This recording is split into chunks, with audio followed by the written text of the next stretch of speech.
নমস্কাৰ বন্ধু বান্ধৱীসকল, আজিৰ এই দিনটোত অসমৰ এগৰাকী বিখ্যাত সাহিত্যিক হোমেন বৰগোহাঞি ডাঙৰীয়াদেৱৰ মৃত্যুক লৈ আমি সকলো ম্ৰিয়মান। তেওঁৰ বিদেহী আত্মাই চিৰশান্তি লাভ কৰক, তাৰে কামনাৰে মই মোৰ ভিডিঅ'টো আৰম্ভ কৰিছোঁ। আজি মই আপোনালোকৰ মাজলৈ লৈ আহিছোঁ এই মহান ব্যক্তিগৰাকীৰ চমু ব্যক্তিত্ব।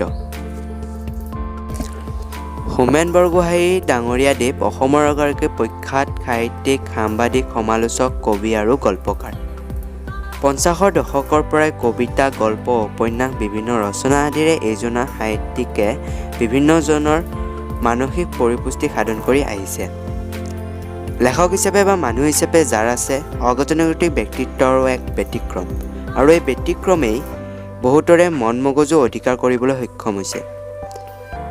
বৰগোহাঞিৰ সাহিত্য সৃষ্টিৰ কোনো দিশেই গতানুগতিক নহয়, ই নিত্য নতুন।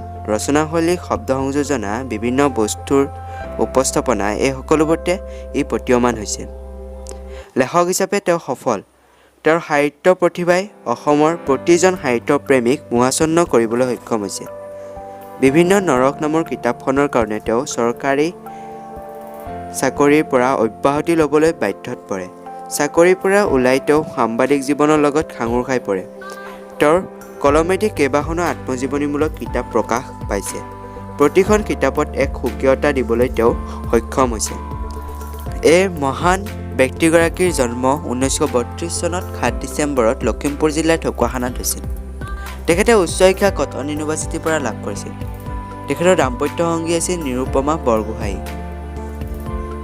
উল্লেখযোগ্য বঁটা 1978 চনত পিতা পুত্ৰ গ্ৰন্থখনৰ বাবে সাহিত্য একাডেমী বঁটা, অসম উপত্যকা সাহিত্য বঁটা, নীলমণি ফুকন বঁটা, শ্ৰীমন্ত শংকৰদেৱ বঁটা আৰু মহেন্দ্ৰনাথ বঁটা লাভ কৰিছিল।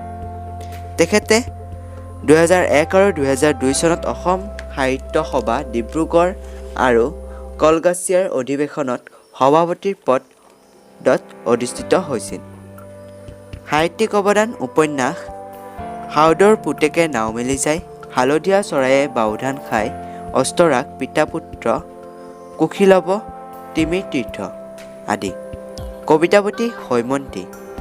তেখেতৰ আত্মজীৱনীমূলক ৰচনা ধুমুহা আৰু ৰামধেনু, আত্মনুসন্ধান, মোৰ সাংবাদিক জীৱন, মোৰ হৃদয় এখন যুদ্ধক্ষেত্ৰ। এই মহান মহৰ্ষিগৰাকীয়ে 88 বছৰ বয়সত 12 মে 2021 চনত শেষ নিশ্বাস ত্যাগ কৰে। অৱশেষত ভিডিঅ'টো ভাল পালে লাইক, কমেণ্ট, শ্বেয়াৰ আৰু ছাবস্ক্ৰাইব কৰিবলৈ নাপাহৰিব। ধন্যবাদ।